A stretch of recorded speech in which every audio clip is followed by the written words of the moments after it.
C'est au son des percussions soufis qu'on va être accueillis au Maroc à présent. Des rythmes qui sont censés, je cite, faire surgir ce qui est dans le cœur. Eh bien, je vous propose donc de voir comment le soufisme a peu à peu conquis celui des Marocains dans cet héritage.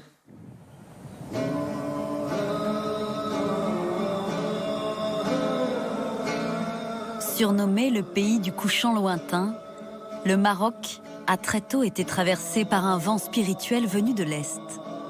Le soufisme, ce courant mystique de l'islam qui prône des valeurs humanistes telles que la tolérance et l'élévation de l'âme. Plus qu'une voie mystique, le soufisme marocain, à la fois populaire et intellectuel, rassemblant par-delà les ethnies et les classes sociales, a fortement marqué à travers les siècles la pratique religieuse jusqu'à façonner l'histoire du royaume.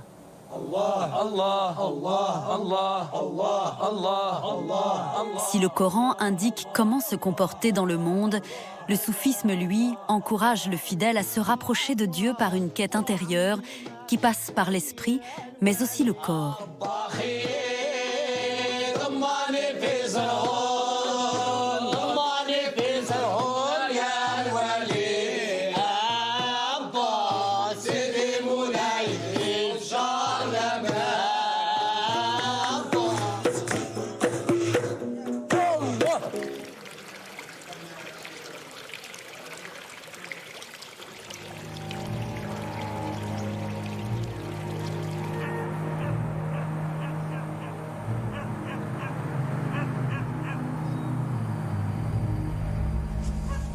Au 7e siècle, les Arabes déferlent en terre marocaine, apportant avec eux la religion musulmane dans un pays peuplé par des populations berbères attachées à leurs croyances animistes.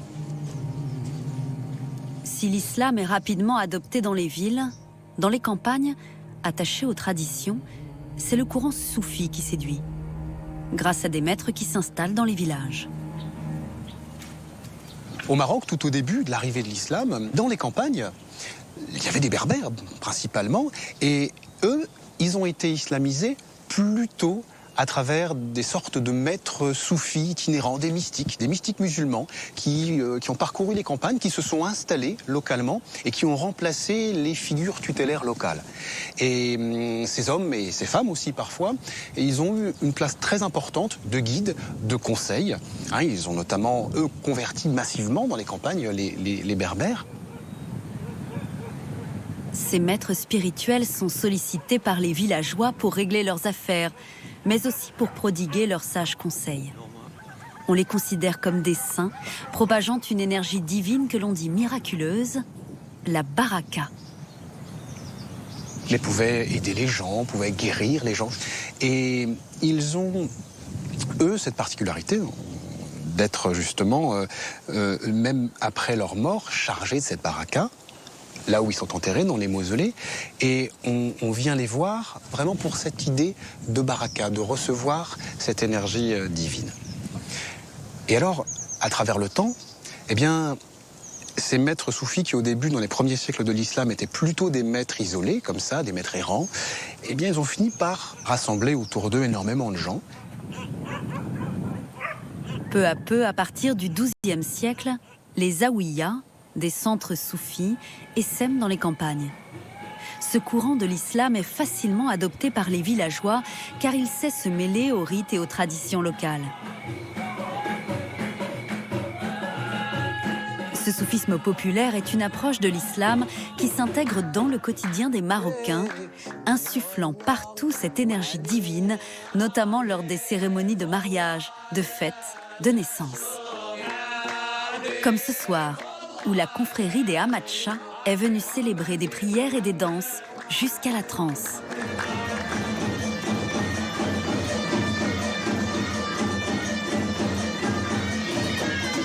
Pendant la transe, grâce à la musique, grâce au rythme, les membres de la confrérie, petit à petit, vont quelque part sortir d'eux-mêmes et finir par sentir la présence divine tout autour. On appelle ça la hadra.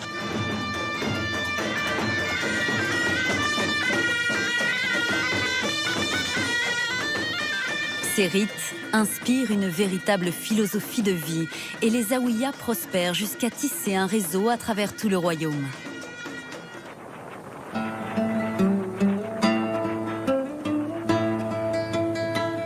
Le cœur spirituel du soufisme s'établit dans la ville de Fès, capitale du royaume de la dynastie mérinide alors au pouvoir. Ici est enterré le tout premier et le plus important des saints soufis, le roi Moulay Idriss II, dont la dépouille a été miraculeusement retrouvée intacte 5 siècles après sa mort. Ici, nous sommes dans le sein des saints de Fès, le cœur de cette ville sainte et spirituelle. Elle est justement par le fait qu'elle soit la ville de Moulay Idriss. En l'occurrence, le saint qui est enterré ici, dont le mausolée se trouve ici, et qui a été le fondateur aussi de la ville de Fès. Et un homme qui est surtout descendant du prophète Mahomet. La ville va se structurer autour de la représentation que l'on se fait d'Idriss II comme un homme de sainteté et comme un roi considéré comme légitime par l'ensemble des tribus berbères qui sont autour de Fès. La figure de sainteté et de royauté que représente Moulay Idriss II et le réseau de soufis désormais disséminés à travers le pays permettent à la dynastie des Mérinides d'administrer enfin tout le royaume. Les Mérinides vont organiser tout un islam qui va devenir de plus en plus une identité marocaine.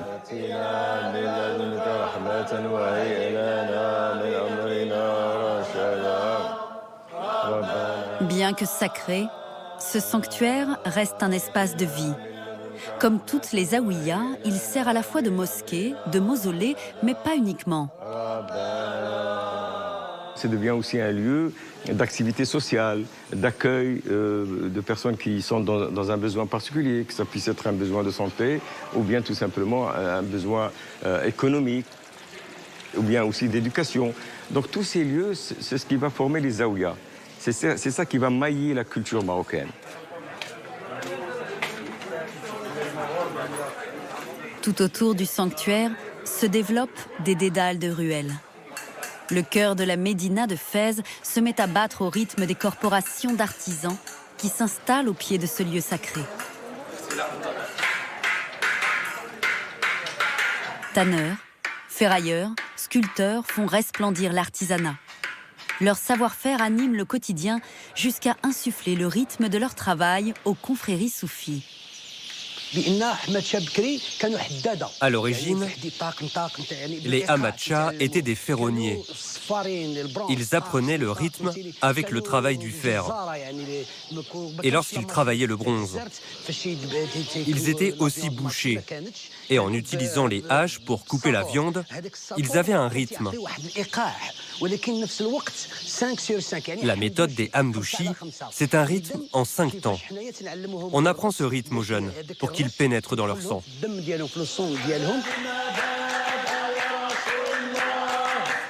La place de la musique est centrale chez les soufis. C'est elle qui donne le tempo et inspire ses confréries, comme celle des Hamadchas de la médina de Fès.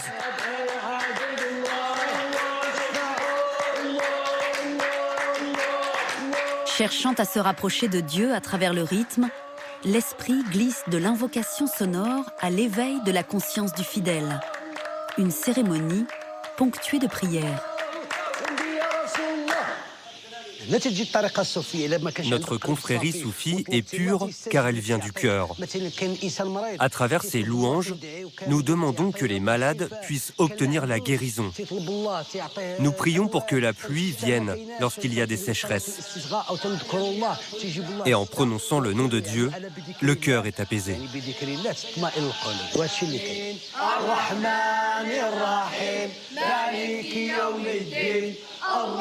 Au fil des siècles, Fès devient la capitale du soufisme.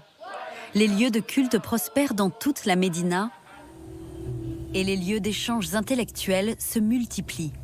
Près de l'une des toutes premières universités du monde, la Qarawiyyin, une bibliothèque est créée au XIVe siècle pour recueillir des œuvres majeures.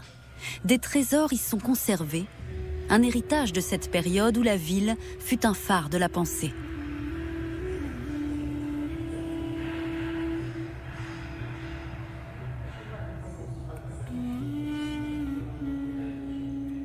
Les gens venaient de tous les contrées, de tous les horizons.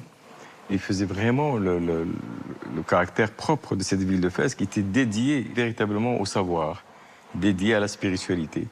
Donc elle s'est créée autour de cette idée de servir la connaissance et la spiritualité dans le sens large. Les différentes œuvres qui étaient transmises étaient à la fois des œuvres de théologie, de sciences en général, médecine, physique, chimie, mathématiques, mais aussi évidemment des grandes œuvres des soufis. De nombreux maîtres soufis viennent étudier entre ces murs.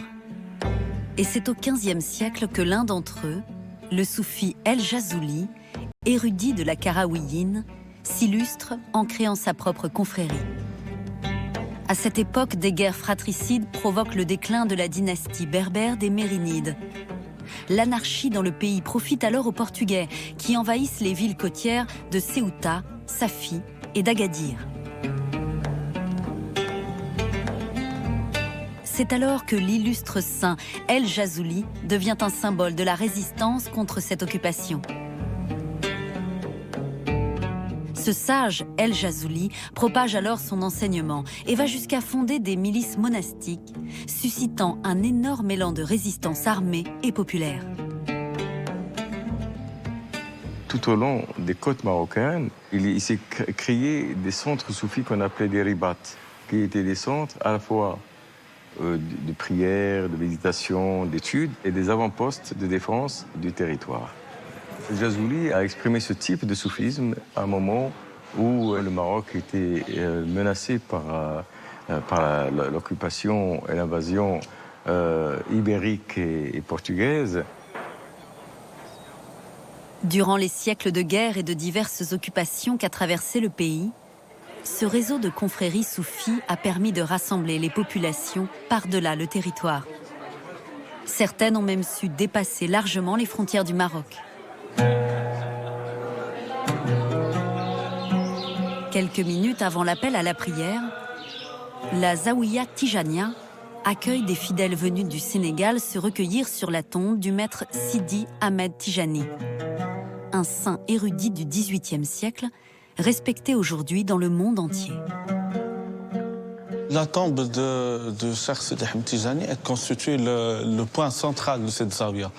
Et les gens viennent pour se recueillir ici parce que le Cheikh est aussi un lien qui existe entre nous et le prophète, entre nous et Dieu. Donc il y a l'intermédiaire.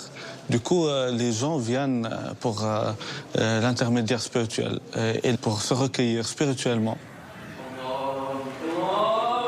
Une confrérie qui continue à s'agrandir grâce aux voyages entrepris par ses disciples. Aujourd'hui, plus d'1 million de pèlerins par an, venus essentiellement d'Afrique de l'Ouest, sont attirés ici par son enseignement. La Tijania, c'est une confrérie qui respecte bien évidemment les principes de la religion elle-même et les principes des traditions et de culture des gens et leur libre arbitre. Ce qui explique aussi le rayonnement international de cette confrérie. C'est des gens qui viennent de partout et qui vivent des moments d'une intense spiritualité.